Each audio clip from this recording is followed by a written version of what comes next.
दिवंगत विधायक जुबेर खान के घर पहुंचे राष्ट्रीय महासचिव सचिन पायलट। पूर्व उप मुख्यमंत्री जुबेर खान के निधन पर जताया शोक। उनके पुत्र आर्यन और आदिल से मुलाकात कर बंधाया ढांढस। जुबेर खान का बीमारी के चलते शनिवार को सुबह हो गया था निधन। दिवंगत विधायक जुबेर खान के घर पहुंचे राष्ट्रीय महासचिव सचिन पायलट। पूर्व उप मुख्यमंत्री जुबेर खान के निधन पर जताया शोक। उनके पुत्र आर्यन और आदिल से मुलाकात कर बंधाया ढांढस। जुबेर खान का बीमारी के चलते शनिवार को सुबह हो गया था निधन। लगता है कि ये तो रिश्वत लेके नौकरी लेके आ रहे हैं, तो नौजवानों के सपने टूट रहे हैं। सरकार को तुरंत कार्रवाई करनी चाहिए, बहानेबाजी बंद कर इस बहाना लेके कि भाई वो डिसमिस नहीं हो सकती, संवैधानिक संस्था है, राष्ट्रपति की मंजूरी चाहिए, देश में सब काम हो सकते हैं। उसका नाम आप भंग छोड़ दो, रिफॉर्म कर दो, आप इस्तीफे लेके नए लोगों को बैठाओ, सब हो सकता है। सरकार केंद्र में भी भाजपा की सरकार थी और स्टेट में भी भाजपा की बनी। लोगों ने कहा डबल इंजन की सरकार है, विकास होगा, अपराध पे रोकथाम होगी। जो स्थिति है उसको लेकर क्या कहना है? 10 साल की जो सरकार की परफॉर्मेंस थी उसका परिणाम आपने 4 जून को देख लिया। जो 400 पार की बातें करते थे 240 पे आके अटक गए हैं। अब वही भड़ास है। अगर संख्या बल पर्याप्त होता तो बीजेपी के नेता लगातार राहुल गांधी जी को कोसते नहीं। इस बार जो अनाप शनाप बातें बोली जा रही हैं, गालियां दी जा रही हैं, मौत की धमकी दी जा रही है, उनकी जबान काटने पर इनाम का ऐलान जो शिवसेना के विधायक कर रहे हैं, जो भाजपा के केंद्रीय मंत्री हैं बिट्टू जी, वो क्या क्या राहुल गांधी के बारे में बोल रहे हैं, उनको शर्म आनी चाहिए, माफ़ी मांगनी चाहिए बीजेपी के नेतृत्व को और देश की सरकार को। और ये मुझे लगता है कि ये 10 साल की विफलताएं अब सामने आ रही हैं। बैसाखियों पे केंद्र सरकार चल रही है, भाजपा का मनोबल गिरा हुआ है। हरियाणा जम्मू कश्मीर के चुनाव प्रचार में भाजपा पिछड़ रही है। दोनों राज्यों में कांग्रेस की सरकार बनने वाली है। पर भी बड़े सवाल उठाए गए कि उन्होंने राहुल गांधी जी ने सिर्फ जनता की बात को उठाया है, उनकी बातों को तोड़ मरोड़ के आज नहीं 10 साल से खरबों रुपए खर्च करती है बीजेपी राहुल जी को छवि को डैमेज करने के लिए। जितना वो राहुल गांधी जी के बारे में गलत बोलेंगे पब्लिक उतना हमारे साथ। सर पीएचडी के अधिकारी हैं, उनके जो घर हैं लाखों रुपए नकदी वहां पर मिल रही है। करप्शन पे सरकार को रोक लगानी चाहिए। रेडी बस अभी धक्का मत दो यार। बताएं सर। हमारे वरिष्ठ साथी और हमारे कांग्रेस पार्टी के बड़े महत्वपूर्ण परिवार के सदस्य जुबेर खान साहब की डेथ हुई 2 दिन पहले और आज उनके परिवार से मिलकर हमने अपनी कंडोलेंसेस दी हैं। और मैं इतना ही कह सकता हूं कि उनके जाने से न सिर्फ इस क्षेत्र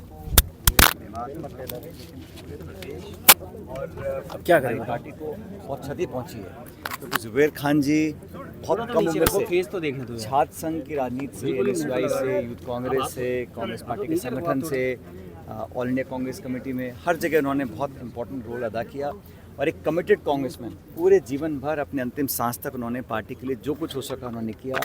उत्तर प्रदेश के प्रभारी रहे, बहुत महत्वपूर्ण वहाँ पे काम किया प्रियंका जी के साथ। लेकिन हम सब लोगों का, जो हम कांग्रेस परिवार के लोग हैं, हम सबका बहुत पुराना रिश्ता उनके साथ है और मुझे तो लगता है मैं उनके लगभग हर चुनाव में उनके लिए वोट मांगने गया था, कैंपेन करने गया था।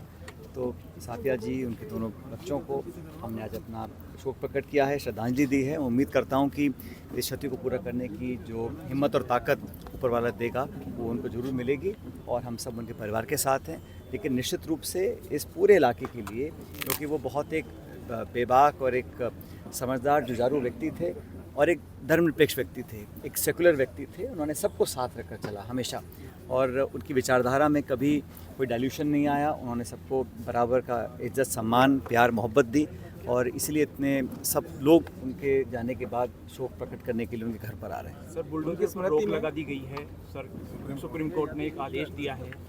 क्या लगता है कि लगातार जो कार्रवाई हो रही थी उसके बाद? देखिए, हम सब चाहते हैं कि इस देश प्रदेश में कहीं कानून को वो तोड़ता है, कोई जुल्म करता है, उस पर कठोर कार्रवाई हो, कानून की प्रक्रिया है।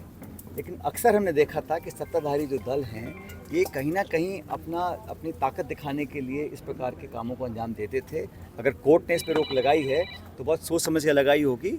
हम चाहते हैं कि जस्टिस हो, न्याय लोगों को मिले, लेकिन लोगों को आतंकित करने का, द्वेष की भावना से भेदभाव कर सरकार अपनी ताकत का दुरुपयोग लोगों को डराने के लिए करे या उनको सहम कर जीने का जो एक वातावरण बनाने की कोशिश करती हैं कई सरकारें, उस पर रोक लगाई अच्छी बात है। कोई भी कानून तोड़ता है, कोई भी असामाजिक तत्व है जो लॉ एंड ऑर्डर को अपने हाथ में लेता है, उससे तो पूरी मजबूती से निपटना चाहिए, उसमें किसी को कोई कहने में कोई संकोच नहीं है।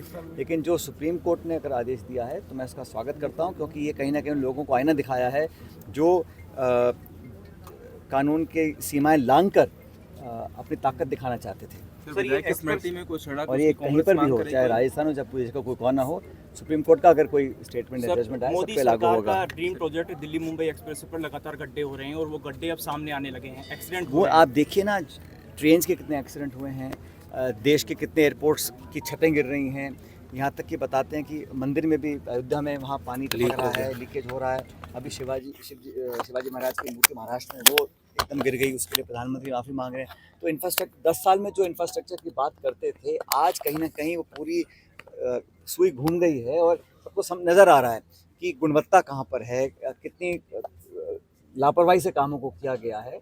इस पर तो सरकार को जांच बिठानी चाहिए और जो दोषी उनको सजा देनी चाहिए। अब अगर ठेकेदार उनके नज़दीकी हैं तो कैसे उस पर कदम उठाएंगे, लेकिन पब्लिक सब देख रही है और सच्चाई धीरे धीरे सामने आ रही तो है। राजस्थान में सरकार बनी तो ये कहा गया कि डबल इंजन की सरकार है, ज्यादा विकास करेगी। क्या बोल रहे हैं? आरएसएस प्रमुख हैं, 5 दिवसीय दौरा कर रहे हैं, हिंदू जातियों को लेकर के बात की गई है, संगठनों में बात की जा रही है। अरे वहाँ बहुत खिंचाव चल रहा है सत्ता संगठन में, चाहे वो देश हो चाहे प्रदेश हो, आपस में संगठन कुछ बोलता है, सरकार कुछ बोलती है। लेकिन मैं एक बात क्लैरिफाई करना चाहता हूँ, आरपीसी को लेकर बहुत सारी चर्चाएं होती हैं। अब उसमें उसको भंग करने की बात, पुनर्गठन करने की बात, उसकी विश्वसनीयता को दोबारा कायम करना, ये मुख्य मुद्दा है। अब आप बहाने मारकर उसको रिफॉर्म ना करें, उसमें अच्छे लोगों को ना बिठाएं, तो इसमें किसकी जिम्मेदारी है? अब उसको डिसमेंटल करें, भंग करें या ना करें, उसको रीऑर्गेनाइज करें, उसको रिफॉर्म करें, नए लोगों को वहाँ पर बिठाएं, इसमें कौन रोक रहा है? अच्छी साफ छवि के विश्वसनीय काबिल लोगों को वहाँ बैठने का मौका मिलेगा तो न्याय होगा। अब संदिग्ध लोगों को वहाँ बिठाएंगे, जो पैसे लेते हुए पकड़े जा रहे हैं, जेलों में जा रहे हैं, तो नए नौजवान लोगों को क्या आस्था बचेगी उस संस्था के अंदर? संस्था की अगर आस्था ही खत्म हो जाएगी, विश्वसनीयता खत्म हो जाएगी, ट्रांसपेरेंसी खत्म हो जाएगी, तो कौन उसमें मानेगा? तो मैं तो कहता हूँ कि इस जो हुआ है, इतने सारे लोगों को पकड़ा गया है, लोग जेलों में जा रहे हैं, अब समय आ गया कि आरपीएससी वो गंगोत्री जहाँ से नियुक्तियाँ होती हैं, एग्जाम्स होते हैं, इंटरव्यूज़ होते हैं, लोगों को नौकरी मिलती है। पहली बात तो नौकरी मिल नहीं है लोगों को,